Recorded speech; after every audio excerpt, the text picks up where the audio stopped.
Do you, and now I'm talking with my friends in Poland, and they are worried that you align yourself too much with Putin. What's your message for them? Well, if I didn't align myself with both of them, you'd never have a deal. You want me to say really terrible things about Putin and then say, "Hi, Vladimir, how are we doing on the deal?" That doesn't work that way. I'm not aligned with Putin. I'm not aligned with anybody. I'm aligned with the United States of America and for the good of the world. I'm aligned with the world, and I want to get this thing over with. You see the hatred he's got for Putin. It's very tough for me to make a deal with that kind of hate. He's got tremendous hatred, and I understand that, but I can tell you the other side isn't exactly in love with, him either. So it's not a question of alignment. I'm aligned with the world. I want to get the thing set. I'm aligned with Europe. I want to see if we can get this thing done. You want me to be tough? I could be tougher than any human being you've ever seen. I'd be so tough.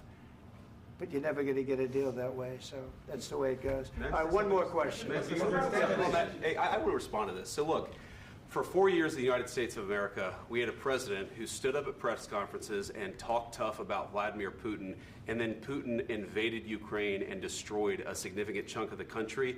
The path to peace and the path to prosperity is maybe engaging in diplomacy. We tried the pathway of Joe Biden of thumping our chest and pretending that the President of the United States' words mattered more than the President of the United States' actions. What makes America a good country is America engaging in diplomacy. That's what President Trump is doing. Can I ask you?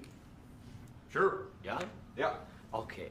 So he occupied our parts, big parts of Ukraine, part of East and Crimea. So he occupied it on 2014. So during a lot of years, so I'm not speaking about just Biden, but those time was Obama, then President Obama, then President Trump, then President Biden, now President Trump, and God bless, now President Trump will stop him. But during 2014, nobody stopped him. He just occupied and took. He killed people. You know what the contact 2015.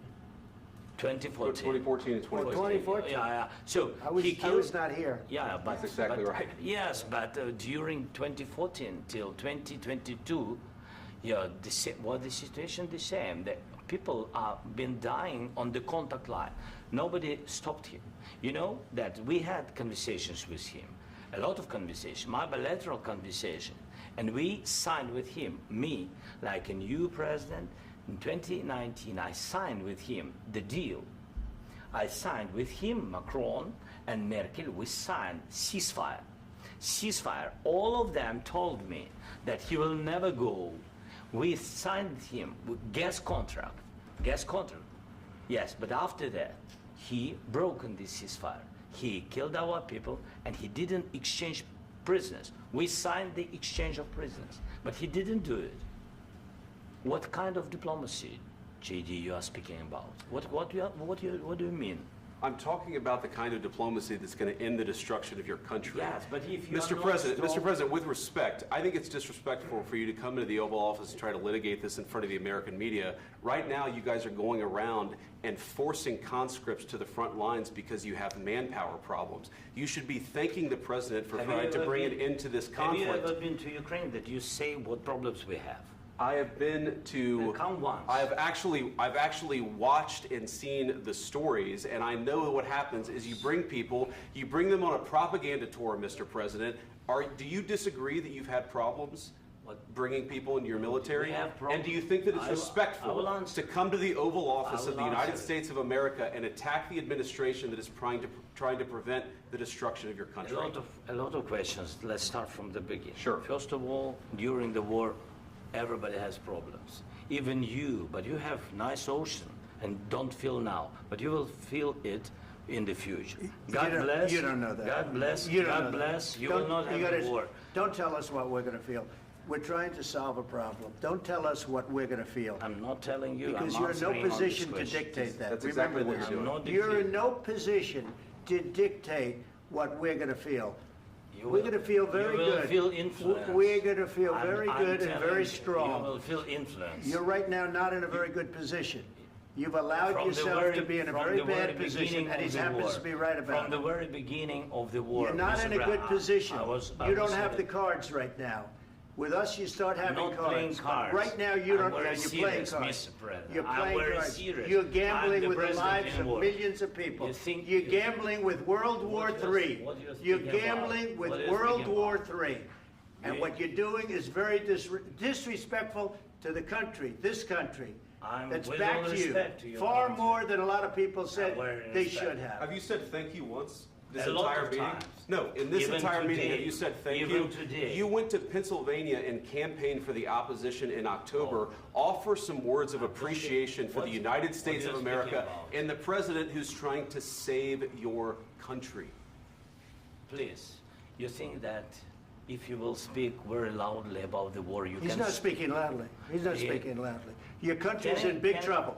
Can I Wait a answer? minute. No. Can You've I done a lot answer? of talking. Your country is in big trouble. I know. You're not I winning. know. You're not winning this. You have a damn good chance of coming out okay because of us. Mr. President, we are staying in our country, staying strong from the very beginning of the war. We've been alone, and we are thankful. I said thanks You haven't in been this alone. cabinet, You and haven't not been only alone. in this cabinet. We gave you, through I this said stupid thank you. president, $350 billion. You voted we gave for you your military president. equipment, You and you voted men for are your brave, president. but they had to use our military. What about West If Indies? you didn't have You our invited military me- equipment, you invited if me you to didn't speak. have our military equipment, this war would have been over in 2 weeks. In 3 days, I heard it from Putin. In 3 days, this is something Maybe new. less. In 2 weeks, of course, yes. It's going to be a very hard thing to do business like this. I tell you. Just say thank you. I said a lot of times thank you to American people. Accept that there are disagreements, and let's go litigate those disagreements rather than trying to fight it out in the American media when you're wrong. We know that you're wrong. But you see, I think it's good for the American people to see what's going on. I understand, sir. I think it's I very understand. important. That's why I kept this going so long. You have to be thankful. You I'm- don't have the I'm cards. thankful. You're buried there.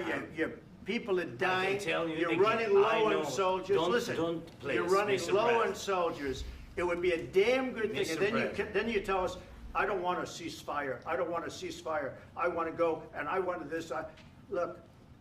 If you could get a ceasefire right now, I tell you, you take it so the bullets stop flying and your men stop getting killed. Of course, we want to stop the war. But you're I saying said- you don't want a But ceasefire. I said to you, I want a ceasefire. with guarantees. Because you'll get a ceasefire faster than an agreement. Ask our people about ceasefire, what they think. That wasn't doesn't with matter me. for you what- That what wasn't this with me. means. It That was wasn't with with you. a guy named Biden who was not a smart person. This That is was your, with, this that was is with your Obama. president. It was your president. Excuse me. That was with Obama, who gave you sheets, and I gave you javelins. Yes. I gave you the javelins to take out all those tanks. Obama gave you sheets. In fact, the statement is Obama gave sheets and Trump gave javelins. You got to be more thankful, because let me tell you, you don't have the cards. With us, you have the cards. But without us, you don't have any cards. One more question to Mr. Vice President. I'm sorry. It's going to be a tough deal to make, Um, because the attitudes have to change. what if Russia breaks ceasefire? What if Russia breaks peace talks? What do you do then? I understand that it's a heated conversation right What now. are you but saying? what She's if asking, what if Russia breaks the ceasefire? What if anything? What if a bomb drops on your head right now? But they have Okay? broken What if they ceasefire broke it? many I don't know. times. They broke it with Biden because Biden, they didn't respect him. They didn't respect Obama. They respect me. But what Let me tell you, Putin went through a hell of a lot with me. He went through a phony witch hunt where they used him and Russia. Russia.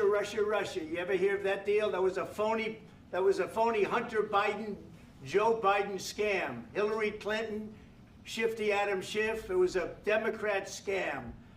And he had to go through that. And he did go through it. We didn't end up in a war. And he went through it. He was accused of all that stuff. He had nothing to do with it. It came out of Hunter Biden's bathroom.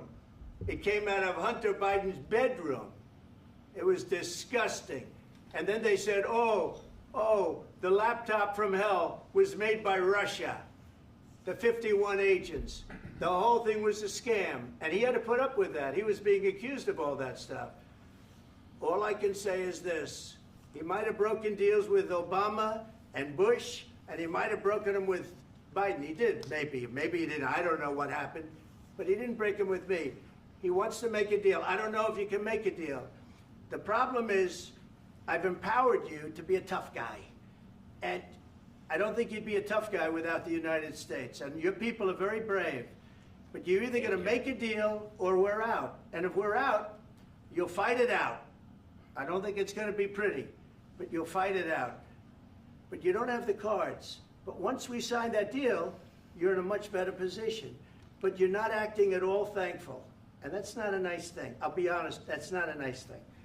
All right, I think we've seen enough. What do you think? What's Huh? this negotiation? This is going to be great television, I will say that. All right, we'll see what we can do about putting it together. Thanks.